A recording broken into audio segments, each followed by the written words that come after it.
All right, let's get going. Please welcome Ethan Nicthern and Beres.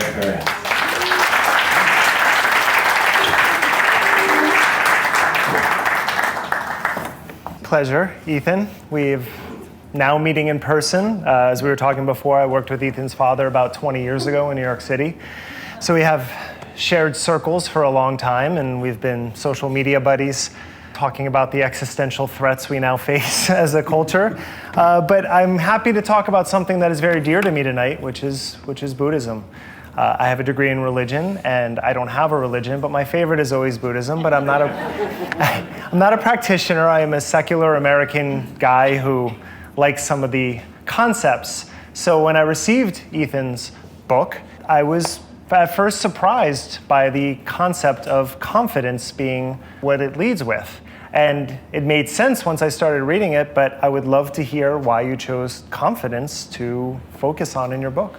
Yeah, I'm not sure I have a religion either, but that's another discussion. This is the fourth book I've written about, something about Buddhist concepts in modern life, in the modern world. And it's been 6.5 years since my last book, and I think for me, I really started realizing that, I work with a lot of people, and whenever I dug like one layer under the surface with myself or with people I was working with beyond just sort of initial interest in mindfulness, how to show up and trust ourselves showing up, especially to difficult moments in life, difficult moments with ourselves on the meditation cushion, difficult moments with others where we have to show up and be brave in some way, difficult moments in the world, what do we do right now to show up? That was really where people wanted to take the conversation about their own practice, Buddhist ethics, how to use these ideas and teachings in the world. And it's something that's been a struggle for me, as I've been saying, getting up in front of people, which I actually do a lot and have been for 22 years, like just the idea that a group of people come and think you know something is inherently weird. It's an inherently strange concept. And so how do you actually show up to that? The confidence has been a struggle in a lot of areas. And I think the other part about the book, so it's very personal, it's very interpersonal, but I also think we're living in this era where there's a lot of false confidence in the world, and specifically a lot of false male confidence, thinking of no one in particular, but the term con man is actually short for confidence, right? We often forget that, right? Confidence man. So just thinking about, is there a way to use and harvest some ancient spiritual wisdom, modern spiritual and psychological wisdom, to really talk about confidence, not as like a thing you get, but a practice. I think that's really where Buddhism becomes useful to me, is because it asks us to view everything we do in life as a practice. And by doing that practice again and again, we learn something, and we learn how to show up a little bit differently. You've said show up a number of times. I think we can all get an understanding, a picture of what that means to show up for a loved one, a friend, someone in need. But you also reference early in the book about taking your seat. Yeah. Can you talk about that a little bit? Yeah, so taking your seat is kind of a code phrase for just beginning a meditation session, right? Arriving in your meditation posture. And if you look at classic texts on meditation, sometimes they're very specific on the posture to take. Sometimes it's a lot more just sort of settle your body. But there's also this kind of image in taking one seat in meditation of really claiming your spot on earth and arriving. The historical Buddha is often depicted touching the earth, what's called the Bhumi Sparsha mudra, and that really has a sense of like, I am showing up to the earth right now. I'm not trying to, I often joke that Buddhist meditation could be called non-transcendental meditation, because we're trying to really arrive right here.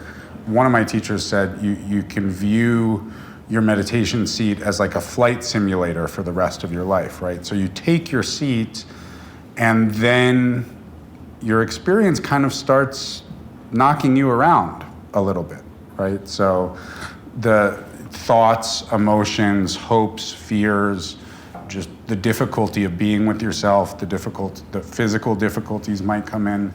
At that point, the metaphor switches to actually being able to stay with difficult experiences and view them as workable. And in the Shambhala and some of the Tibetan teachings that I've studied, the metaphor for how you actually show up, we could say, when something difficult happens, either in meditation or in life, is called holding your seat, right? So not losing your seat, not losing your shit, as we often do, but saying like, okay, this is hard.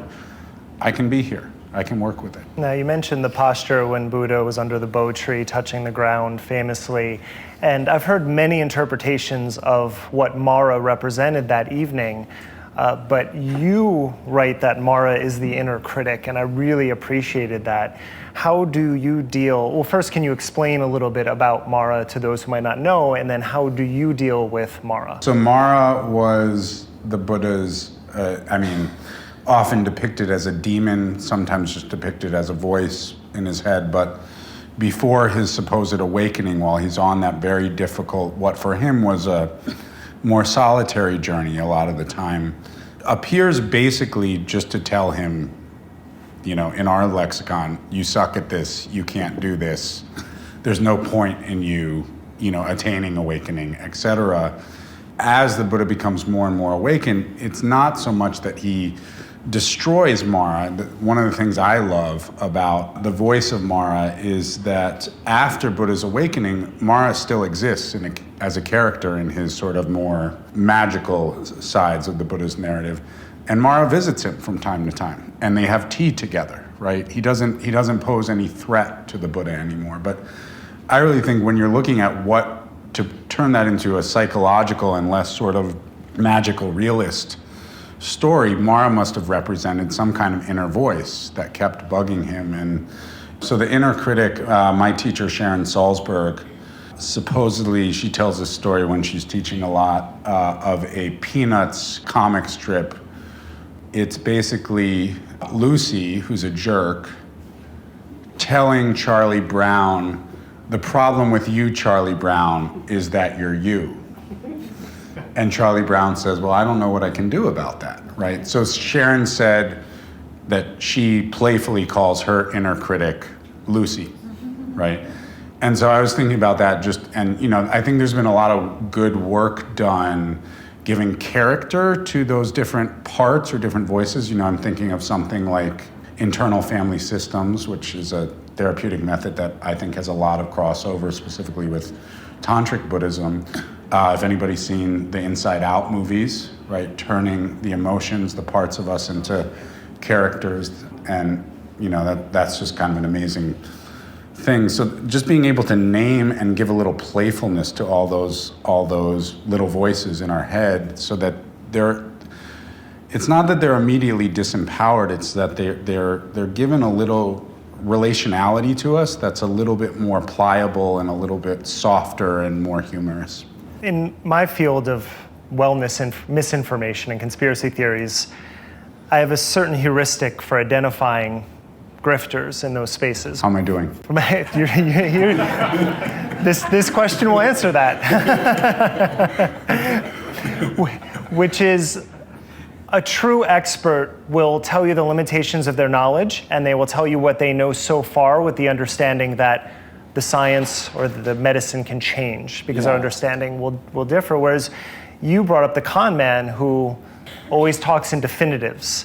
And we see a lot of that in health spaces. And early in the book, there's, I'm going to do what every writer loves. I'm going to read back a line because I really love this line.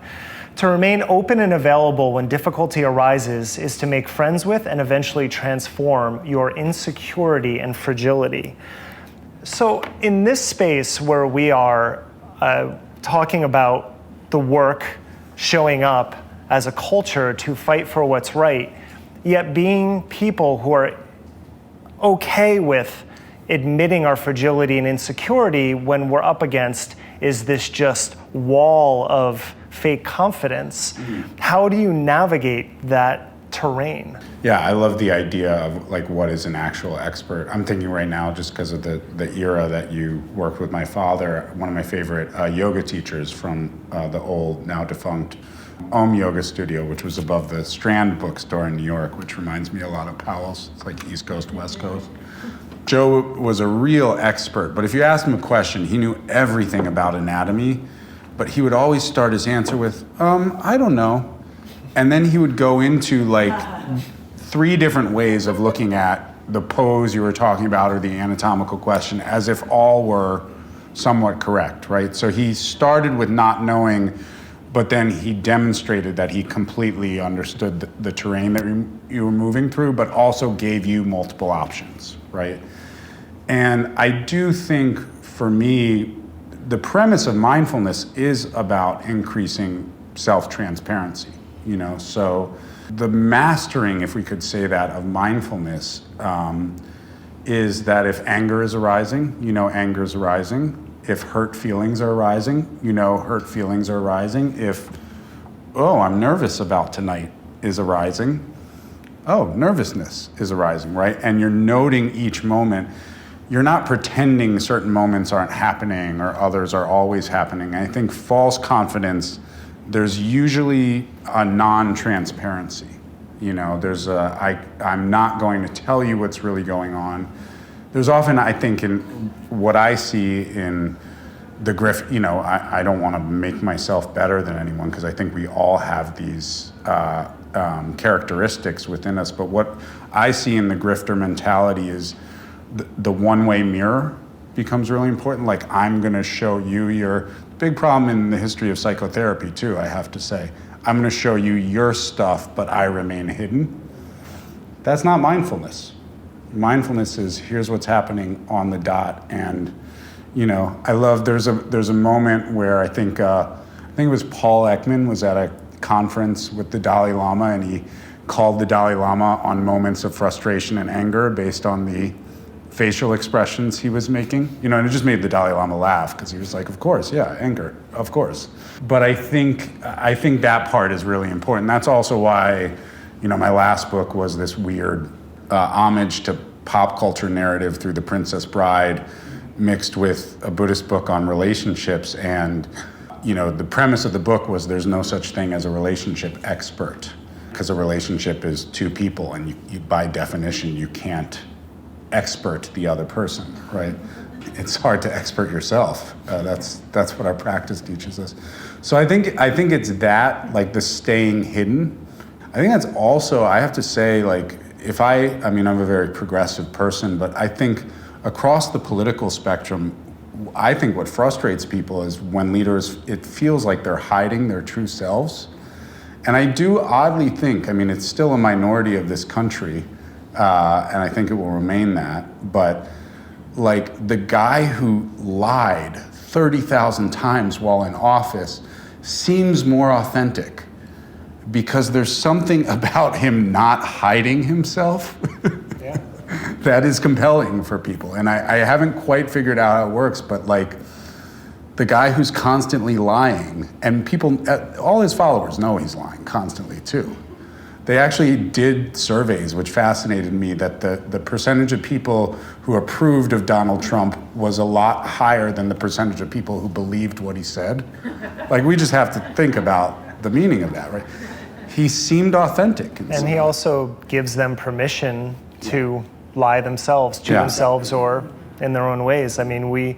If we're talking about one of my favorite concepts, which I'm sure you have more experience with, but of no self, you are always changing depending on the environment and the interactions you're having. So the idea of a fixed being that I'm always this way is just provably false.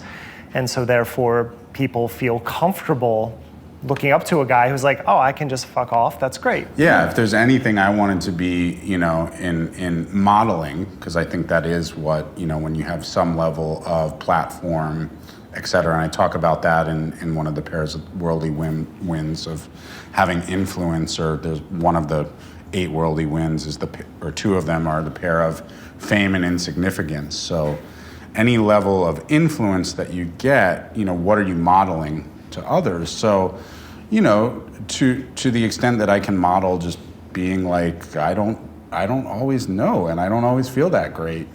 I think that's really important for people in the spiritual space to not, because the other thing that these practices, if I may say, one thing I'm confident about is I can spot grifters. Yes. Well, I made the mistake about an hour ago of posting my confusion about where I stand on Biden right now on social media, which is part of it. Like, I'm honestly exploring my thoughts, but when you do it in a public space, there's not a lot of room for, I don't know. Yeah. So your book is about the 8 worldly winds, and so let's go through all of them. I picked out little parts of each that I wanted to ask you about. So the first is pleasure and pain, and you write about misperceiving the significance of pleasure and pain. Yeah. So just to back up one step, and then we'll launch in. So the 8 worldly winds, they're in each pair of 4 pairs of 2. There's a outcome that we hope for that's very human for us to hope for, and there's an outcome that we fear that's very human for us to fear. So the most visceral and immediate to our nervous system of those is pleasure and pain, right? I've been influenced a lot by the intersection of Buddhist thought with evolutionary biology and neuroscience.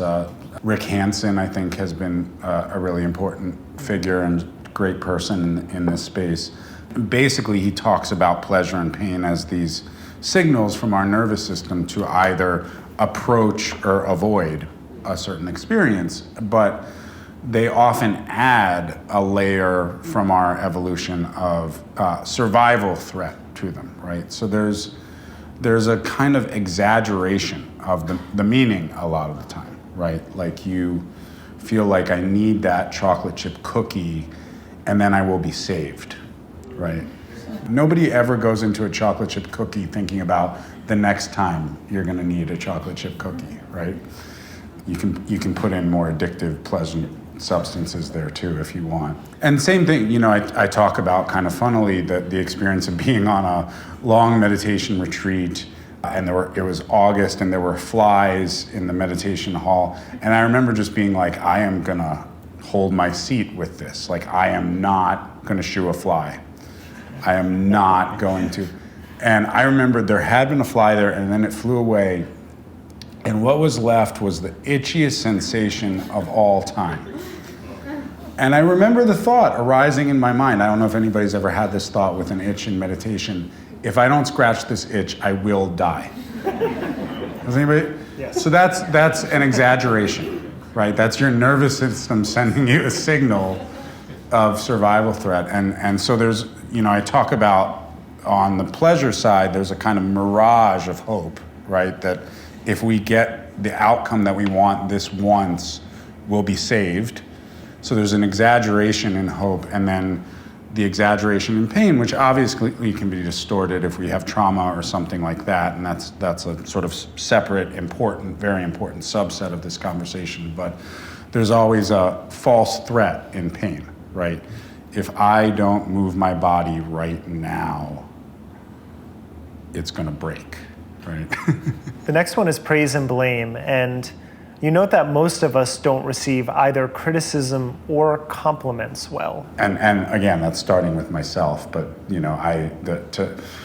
the subjective experience is watching one's own experience very carefully, and then I get to study different modalities and then talk to a lot of people, right? And it's interesting because after you move beyond pleasure and pain, you're moving more into you're moving out of your physical self and more into your psychological or relational self.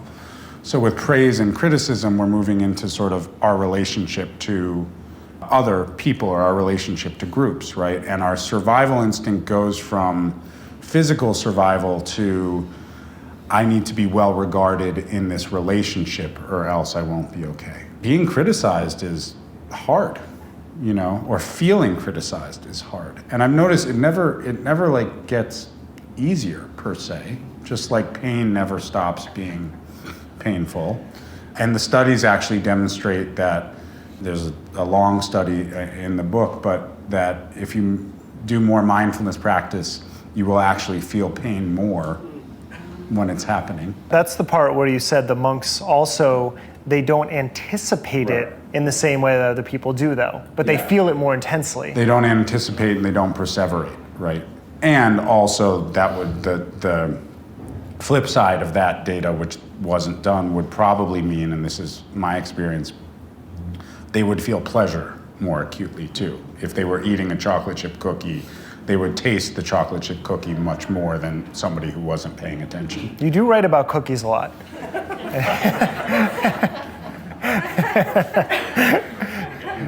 That's praise. That's praise. Thank you. Yeah.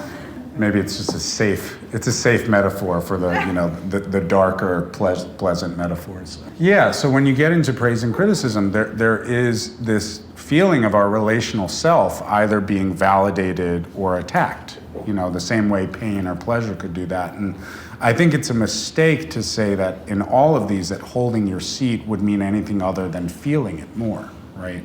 So I think when we're really present, if somebody criticizes us, it's like, ouch, it doesn't have to last longer than that. We might see the context much more quickly. If on social media, for example, if somebody attacks you because you're having questions about, our 81-year-old president running for re-election, very valid questions, then somebody attacks you, and if you're present, that doesn't mean you go, oh, these are just words, my friend.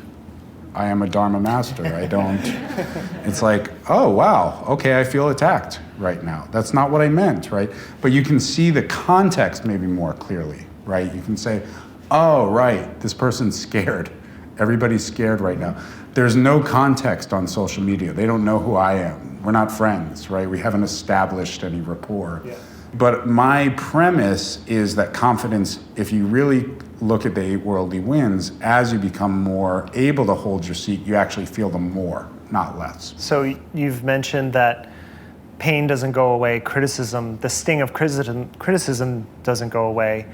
Have you found in your own meditation practice that the anticipation and the after effects have been reduced? Has that helped you in that way? Yeah, for sure. For sure. I mean, I can. The good thing about contemplative science is you can sort of subjectively verify, and say, yeah, that feels right. So, yes, I would say in general, and you could ask the people who know me well, but my subjective read would be that I don't hold on to things quite as long as at least the alternate universe Ethan that hasn't been doing this for the last 25 or 30 years. That would be we'd have to go into the mirror universe and see Ethan who hasn't done this. But my sense is these things actually help a lot to not anticipate fearful outcomes with quite as much of the same fixation or solidity, and to let go after the fact more easily. Yeah. I don't know if other people who practice would feel that you actually are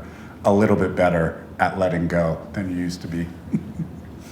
A little bit, right? I think that little bit means a lot, though, actually. When you look at if it's just a little bit, but that's happening multiple times a day, that could be the difference between some healthy and unhealthy relationships, right?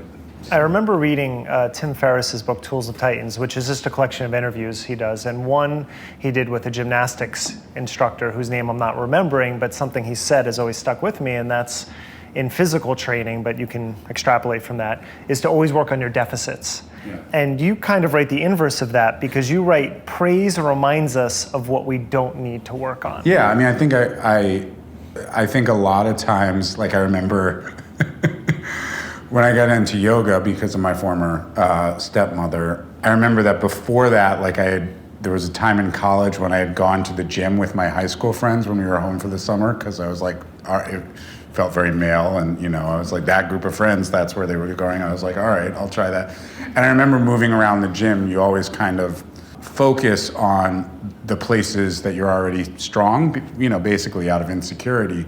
And what I loved about yoga is it didn't allow, I had to work every part of my body, moving through the asanas. So it didn't allow that. A lot of times we lean on our praise, right? I only want to go where I'm praised. I only want to go into the places I won't have to receive any feedback that's like, hey, I think you need to work on this. So But I think praise is very validating because it says, hey, you're really good at this. Don't worry about it so much. Let's see if we can shift attention over here. Now, the third set, influence and insignificance. My favorite part of that was the simultaneous sadness and liberation you discuss about being alone. So, I mean, I think that influence and insignificance, which is sometimes called fame and insignificance, but I was really playing off of the idea of what is it that fame actually gives us, which is the ability to have some kind of broader influence with whatever work we're doing. By the way, that one sometimes historically is called fame and infamy, but I think infamy in our modern world is kind of just you can parlay infamy into another form of fame.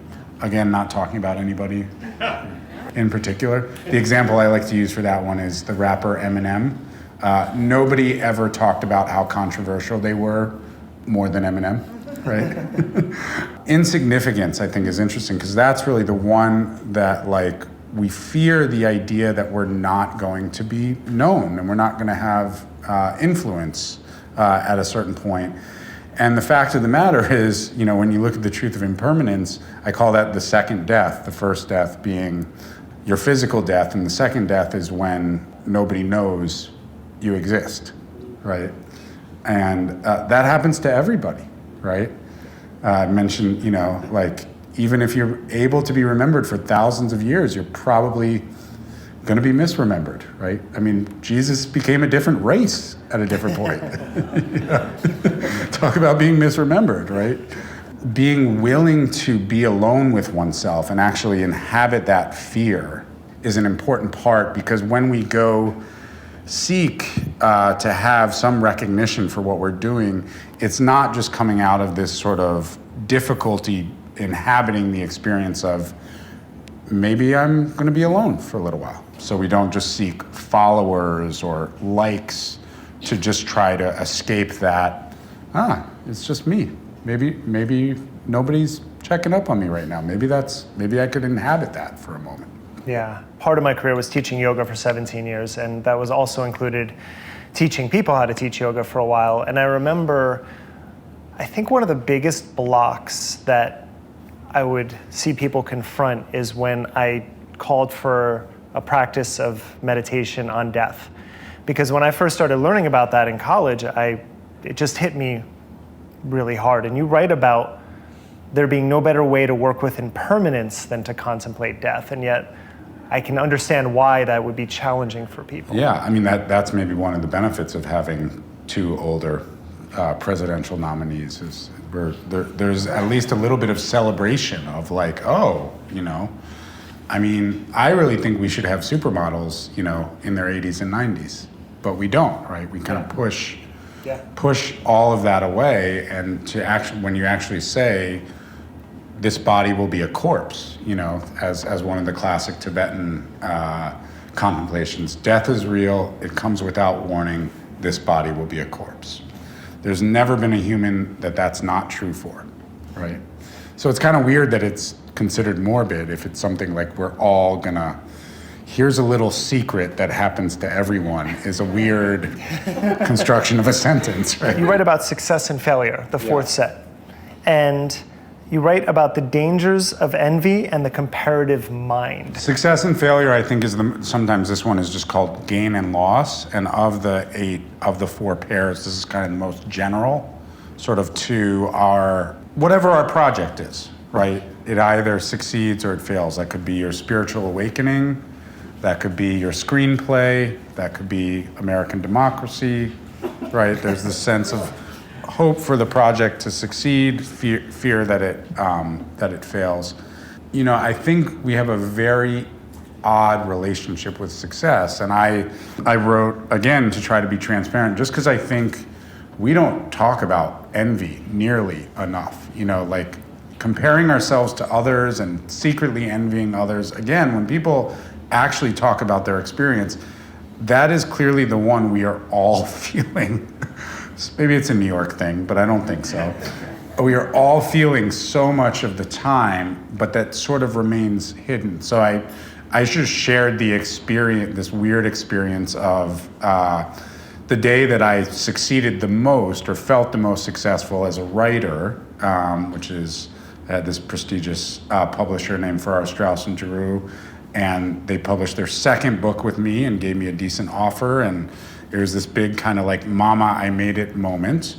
I was loving it. I was on top of the world. I was like, all right, equanimity, baby. And then 3 hours later, a writer I went to college with, whose work I love, by the way, got announced that he got a MacArthur Genius Grant. Literally on the same day. His name is Ben Lerner. You should read his work. It's really good. Obviously, I recovered from that moment pretty quickly. But I wanted to share that because it is just this sense of like, oh, you know, and it's really interesting. We can succeed in grand projects. And now if you ask me about that book, it's like, yeah, I wrote it, you know? It doesn't have the same charge to it, but we can succeed in grand projects, and we don't even recognize the success, you know? And that's the hard part about striving for success within this culture and within this kind of habit energy of the comparative mind is you either, when you do actually have a moment of success, you either have to have that moment of disappointment where you realize it didn't bring lasting happiness, which I'm working with this terminology of like, you have to defend your victory, but from a disappointed stance. You're like, because everybody else now looks at you as like, oh my God, you got published. And you're like, yeah, it's great, right? Or you have to be disappointed because something failed, right? I think success and failure is a really interesting one. Again, going from the basic logic of pleasure and pain, which I think, because there's so many mindfulness practices on working with pleasant and unpleasant sensations, I think the logic that is revealed or the experiences that are revealed in our relationship to pleasure and pain sort of shows so much about our relationship to the other winds, so to speak. One of the books that I read was reading in writing my book was, saw it downstairs too, Dopamine Nation by the addiction specialist Anna Lemke. And she talks about pleasure and pain being overlapping or co-located in the brain and operating like a seesaw. She also has some good podcasts on this. And so the seesaw wants to stay balanced. Right? So in other words, if you try to start poking the screen of your iPhone to try to get those dopamine hits, to try to push the seesaw towards pleasure, the brain naturally begins to even that out by making each hit of pleasure less pleasurable, and also by having kind of rebound, she calls them gremlins, on the other side of the seesaw. So we want to have a kind of balanced life between pleasure and pain. That's the healthiest life. And I think the same thing is true of success and failure, you know? And I think we learn a lot. I think like the whole Zen tradition is based on the beauty of spiritual failures. It's like their bag is about writing about spiritual failures, you know? But I think it's because we want to actually, we do want to succeed, you know? That's the weird thing being a Buddhist teacher, is when a friend or a student comes to you with like, I really want this thing. You want to say, I really hope you succeed. And you also want to remind them it's not going to fix any of your fundamental problems, but it may help, right? And you deserve some success. I also think I was talking to somebody in Chicago on this book tour, and we did a whole contemplation on something that you hope for, and most people, I think, contemplated success and failure in this. And the young man was saying that it was really hard to allow himself to fully inhabit hoping for it. Like he much more focused on avoiding the failure and what would go wrong if he failed than like what it would feel like to succeed. And I do think we have to kind of actually allow ourselves to say, so like, if you want to write, I really hope you get to write, you know? I do think comparative mind always tells us something about ourselves. It tells us what we long for, and I just wanted to write more, and because that other writer succeeded in fiction and poetry, and I always liked writing in fiction and poetry, but I don't get to do it that much, right? So I just wanted to write. That was it. That was the entire lesson of my, oh man, I didn't get the MacArthur Genius Grant. I have one more question. I will heap some praise, though. This is an excellent book. I really enjoyed it. You are a really solid writer. I enjoyed the stories and the weaving of the anecdotes with the concepts, because that is the most powerful way to ingest information, I believe, and to learn. You write about the 4 powers of confidence. I will not talk about them, so you can learn about them when you buy the book.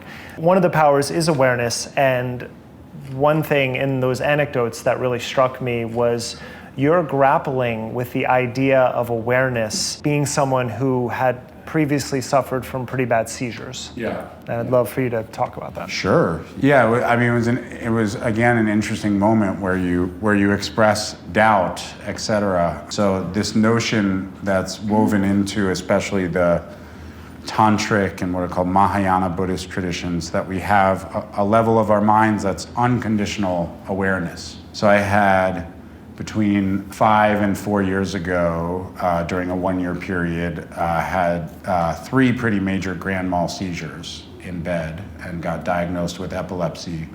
But what was interesting about each one, I'm fine now. I have the right medicine, and my epilepsy supposedly only happens in my sleep state, which, according to the tests, which is the safest place to have a seizure is when you're asleep.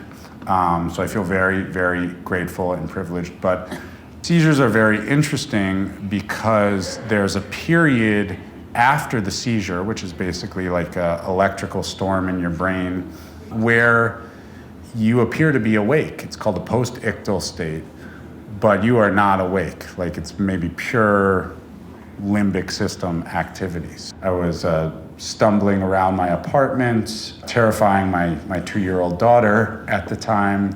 At one point during the worst of the seizures, the EMT who came to get me didn't really realize what was happening, and I ran back into the bedroom, apparently. I wouldn't run from an EMT, but apparently ran back into the bedroom, shut the door, hid under the covers, and when the EMT came to try to pull me basically onto the stretcher, not knowing what was going on, I apparently bit her wrist, right? So apologized later, right? But again, like completely in a different zone, no conscious awareness. So it was an interesting experience to come back online and re-inhabit awareness from that state. But it gave me a lot to contemplate about how much of our experience of the mind is actually based on what's going on in our brain and in our nervous system at the time, and then what some of the Buddhist teachings say about consciousness or awareness in some layers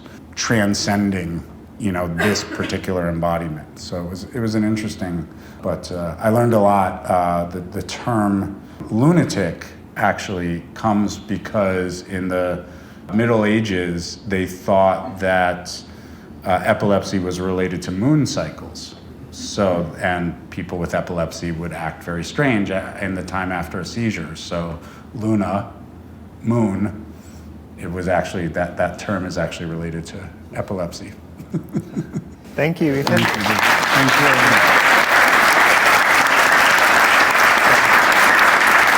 And I also just want to say thank you so much to Derek for coming tonight, and please check out the Conspirituality podcast and the book as well.